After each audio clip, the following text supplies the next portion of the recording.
Bom, o modelo tradicional de educação, na sua essência, é basicamente uma linha de montagem de fábrica, né? Uhum, lá do século XIX, praticamente. Exato. O sinal toca, todo mundo entra numa sala super padronizada, senta naquelas fileiras geométricas e, consome o exato mesmo produto. No exato mesmo ritmo, o que é um problema enorme. Total. É um processo muito industrial. O foco é quase todo na transferência massiva de informação. Mas o ecossistema de inteligência artificial do Google, que é o tema da nossa imersão de hoje, propõe uma mudança radical nisso. Uma detonação estrutural dessa fábrica, eu diria. Pois é. A gente vai analisar um artigo muito bom do Flávio Augusto Carraro e a premissa central ali não é só jogar lousas digitais brilhantes dentro dessa linha de montagem antiga. É, na verdade, reconstruir o espaço inteiro para funcionar como um ateliê. Um ateliê sobre medida, né? Para cada mente que entra ali. Isso, e eu achei essa analogia incrível. E essa oposição entre a manufatura em série e o trabalho de um ateliê fundamenta muito bem o que está em jogo aqui. Porque o texto afasta aquela leitura mais rasa, sabe? De que a IA é só um capricho tecnológico. Exatamente. Como se fosse só para dar um ar futurista para a escola. Não é. É uma questão de sobrevivência. A gente está falando sobre preparar indivíduos para um mundo que, bom, é inteiramente baseado em dados e automação. Faz todo sentido. Continuar avaliando as pessoas pelo modelo industrial hoje é, o equivalente a treinar especialistas em datilografia no áudio da internet. Nossa, sim. É correr na direção contrária, né? Total! E o objetivo da nossa análise hoje é entender a mecânica dessa transformação. A gente precisa desconstruir como essas ferramentas mudam a rotina da sala de aula, desde o planejamento, passando pela burocracia, até o aluno virar protagonista. Ok, vamos desvendar isso, porque para a dinâmica de um ateliê funcionar, a gente precisa olhar para quem planeja o espaço, né? O corpo docente. Sem dúvida. O professor é o centro dessa orquestração. Historicamente, montar uma aula exige um trabalho operacional gigantesco, mas o texto aponta que o professor deixa de ser aquele transmissor passivo de conteúdo e vira um curador de experiências. O mediador tecnológico mesmo. Isso. E essa mudança só rola porque ferramentas como o Notebook LM e o Google AI Studio assumem o trabalho pesado. Mas como o Notebook LM é diferente de um simples buscador na internet? Então, a diferença principal é a delimitação de escopo. Isso é crucial para evitar, sabe, aquelas alucinações de inteligência artificial? Aquelas respostas inventadas, né? Exato. Num buscador comum, a pesquisa é jogada no oceano da internet. No Notebook LM, a mecânica é outra. Quem ensina faz o upload dos próprios materiais. Tipo o plano de ensino do semestre. Isso. O plano de ensino, artigos hiperespecíficos, capítulos de livros, até transcrições de aulas antigas. E aí se cria um ecossistema fechado. Um universo blindado só com as fontes do professor. Perfeito. A máquina só cruza informações contidas ali dentro. Então não é só pedir um resumo genérico. É pedir para correlacionar ideias complexas de forma instantânea. Caramba, dá para pedir para mapear as divergências entre dois autores sobre a Revolução Francesa e já sair com um roteiro de debate? Dá tranquilamente. Ele extrai os padrões, gera mapas mentais, guias de leitura e até avaliações automatizadas.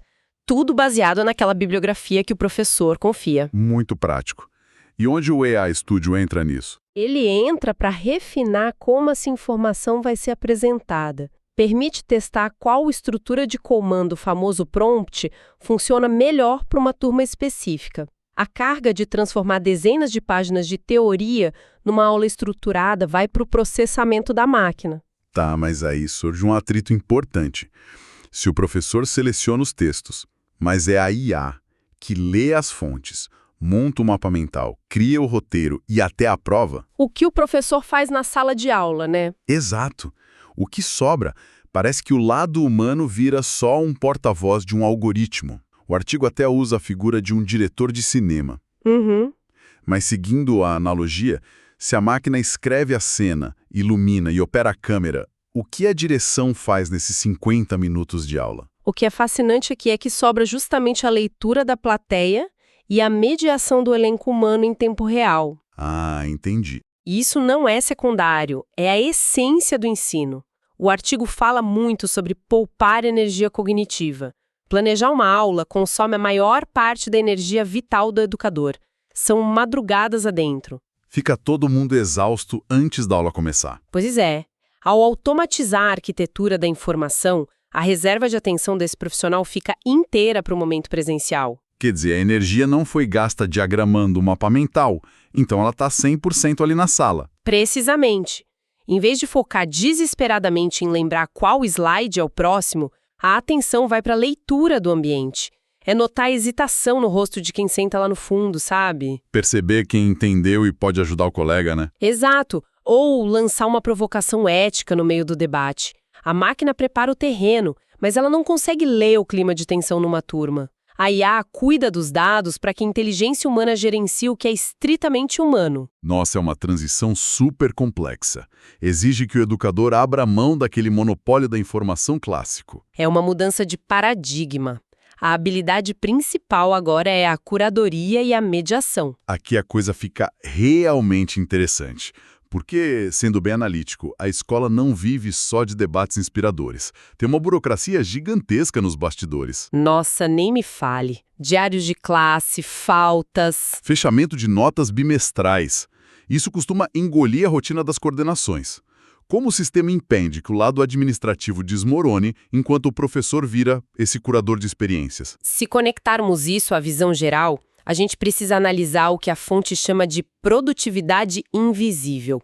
O ecossistema falharia se não resolvesse o gargalo administrativo.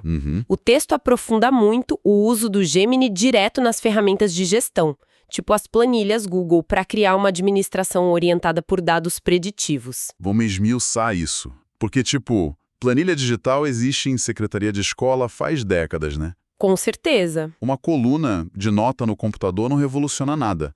O que muda, de fato, quando a gente coloca a inteligência artificial dentro dessa rotina? Muda a transição de um diagnóstico reativo para um preditivo, e tudo usando linguagem natural. Imagina o cenário tradicional. A coordenação cruza abas no fim do bimestre e descobre que o primeiro ano reprovou em massa em química. O estrago já foi feito, né? O bimestre já acabou. Exato. O diagnóstico está certo, mas chega tarde. Com a IA operando de forma contínua, uma quantidade massiva de dados diários é processada na hora. O coordenador pode simplesmente abrir uma aba lateral e digitar em linguagem coloquial mesmo. Fazer uma pergunta normal para o sistema. Isso. Ele digita: quais são as 3 turmas com a maior correlação entre faltas nas segundas-feiras e notas baixas em exatas no último mês? Caramba, e o Gemini já puxa isso. Sim, ele varre milhares de células e cruza os parâmetros na hora, às vezes já entregando um gráfico pronto para essa resposta. Isso transforma aquele arquivo morto de notas num radar para interceptar o problema. A intervenção acontece na 3ª semana de aula, muito antes do conselho de classe. Precisamente. Mas olha, tem um passo ainda mais audacioso no texto. Ele menciona o Firebase Studio e o criador de aplicativos Google para a própria escola criar suas soluções digitais. Peraí, mas sejamos pragmáticos. A chance de uma coordenação ou de um professor de biologia parar tudo para aprender a programar em Python ou Java e criar um app do zero é praticamente nula. É, estatisticamente nula. Então, como isso para em pé no mundo real? O argumento do Carraro se sustenta justamente porque ninguém precisa aprender código complexo. Essas ferramentas assistidas do Google permitem criar lógicas só com comandos de texto. Ah, então você descreve o que quer? Exato. Pensa num problema clássico: o agendamento conflituoso dos laboratórios de ciências. Sempre dá briga por horário, né? Sempre. Em vez de comprar um software caro e genérico, a equipe descreve o problema para a máquina. Cria um sistema onde os professores vejam horários, reservem blocos de 2 horas e que mande um alerta automático se der choque com a aula de física. E a ferramenta constrói o aplicativo baseado nessa frase. O sistema traduz a lógica e compila o app. A comunidade escolar foca no raciocínio estrutural e a tecnologia faz o resto. O poder de resolver problemas fica totalmente descentralizado. E essa descentralização altera todo o eixo da escola, né? Porque se a coordenação faz apps e os professores desenham trilhas analíticas super elaboradas, quem senta na carteira não pode continuar sendo um consumidor passivo. De jeito nenhum. O protagonismo muda de lado. O texto fala muito sobre metodologias ativas com geradores de mídia, né? Citonando o Banana para imagem, o Veo para vídeo e os recursos do Gemini Live e Ask no YouTube. Exatamente. Essa configuração transforma a sala de aula num verdadeiro estúdio de experimentação multimodal. O aluno assume a direção do próprio aprendizado. Mas entra uma crítica necessária aqui. A armadilha visual é imensa. Com certeza. É muito sedutor. Sim, porque a tecnologia é deslumbrante. Usar o Veo para gerar um vídeo da Revolução Industrial ou o Nanobanana para criar uma célula hiperrealista, fica pronto em segundos.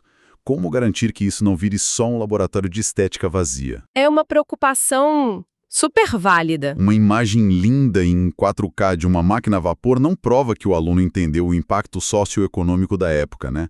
É muito fácil mascarar a falta de conhecimento com tecnologia bonita. Esse é o calcanhar de Aquiles se não houver base pedagógica, e a análise endereça isso exigindo um letramento de dados muito rigoroso. O antídoto contra a superficialidade está na mecânica do prompt, do comando. Ah, entendi. O trabalho duro acontece antes de gerar a imagem. Exato. O vídeo renderizado não é a aula, é a consequência. Para a máquina criar uma cena historicamente precisa, de uma fábrica do século XVIII, digitar fábrica velha com pessoas vai gerar algo genérico e raso. E o professor percebe na hora que o aluno não estudou. Na hora. Para conseguir um resultado brilhante da IA, exige-se uma carga de pesquisa brutal. O aluno tem que entender o design das máquinas a carvão, a demografia de quem operava os teares. Que frequentemente eram crianças, inclusive. Sim, um contexto histórico denso.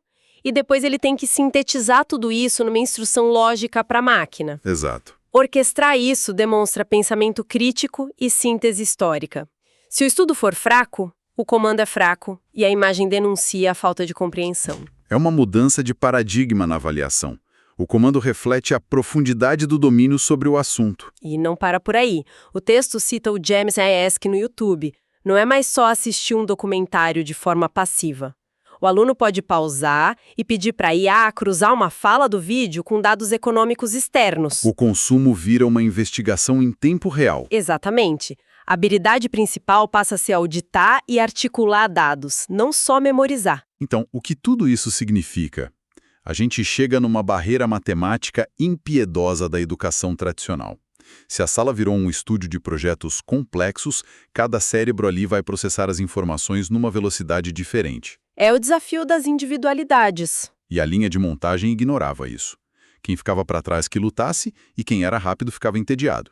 O artigo traz o conceito dos Gen, no Gemini, como a chave para personalização radical e para uma inclusão viável. Isso levanta uma questão importante, porque os gens são talvez a evolução mais sensível dessa análise. Eles abandonam a ideia de uma IA generalista e viram assistentes cognitivos hipersegmentados. Mas vamos investigar isso? Tutor virtual soa bonito. Mas qual é a arquitetura que prova que um Gen realmente produz inclusão para quem tem ritmos diferentes? O que diferencia o Gen é a memória de contexto junto com a flexibilidade metodológica imediata. Como assim? Para quem tem um ritmo não linear ou alguma neurodivergência, o Gemini não dá só a resposta padrão. Se um aluno não entende progressão aritmética por fórmula, o Gemini não simplesmente repete a fórmula mais devagar. Ele pivota o método. Ele tenta uma abordagem visual, por exemplo. Isso. Ele transforma a equação num problema geométrico. Se falhar, ele cruza com as preferências do aluno e cria uma analogia com o esporte ou com um livro de ficção. E ele repete esse ajuste quantas vezes precisar, com paciência infinita. Nossa, até dá o clique da compreensão. Exatamente. Mas entra um contraponto crítico aqui. Ter um assistente hiperadaptável mastigando a explicação para deixar super confortável, isso não amputa a necessidade humana de atrito? O atrito cognitivo. Parte do amadurecimento intelectual é bater a cabeça, lidar com a frustração do não entendimento e se esforçar, né? A máquina não está facilitando demais? É um debate essencial sobre resiliência cognitiva. Mas a IA não mastiga a resposta final, sabe? Ela não resolve o problema pelo aluno. Ela remove a barreira metodológica do acesso inicial. Ah, tá. A barreira da explicação. Exato. Ficar frustrado porque o professor explicou na lousa de um jeito que seu cérebro não absorve e ter vergonha de perguntar de novo na frente da sala inteira, isso não gera resiliência. Gera exclusão, né? O aluno toma ranço da matéria. Gera evasão.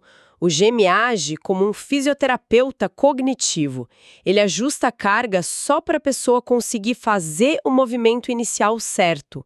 A dificuldade de transpirar para criar um projeto inovador continua lá. A tecnologia atua como niveladora do ponto de partida, não do ponto de chegada. Perfeitamente resumido. E isso devolve a dignidade para o ritmo de cada um, mesmo em salas superlotadas. O que consolida aquele ateliê mental que a gente falou no começo. O Carraro mostra como esses sistemas rodam em paralelo. Na gestão, o Gemini nas planilhas atua como um radar. Na sala, o Notebook LM processa a bibliografia e resgata o tempo do professor. E para os alunos, o Veio e as interações analíticas transformam o aprendizado numa construção ativa.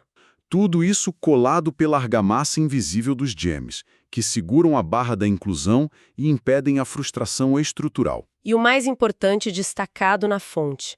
A máquina não tenta replicar a faísca ética e a percepção social que só o educador humano tem. A automação assume a carga bruta para garantir que o humano foque no que é intransferível. O limite da técnica servindo à substância humana.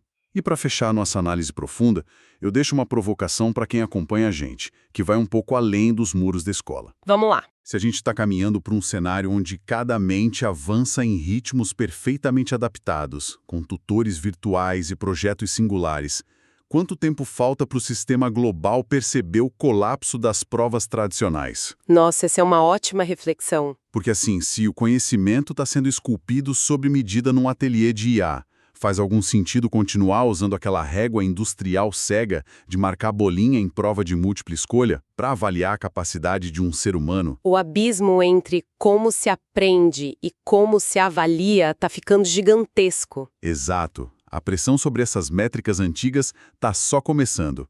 Fica o desafio lógico para as nossas reflexões contínuas. Com certeza, um excelente ponto para a gente pensar. Agradecemos demais a companhia de quem nos acompanhou desconstruindo essas camadas hoje. Um excelente dia a todos e até a nossa próxima imersão.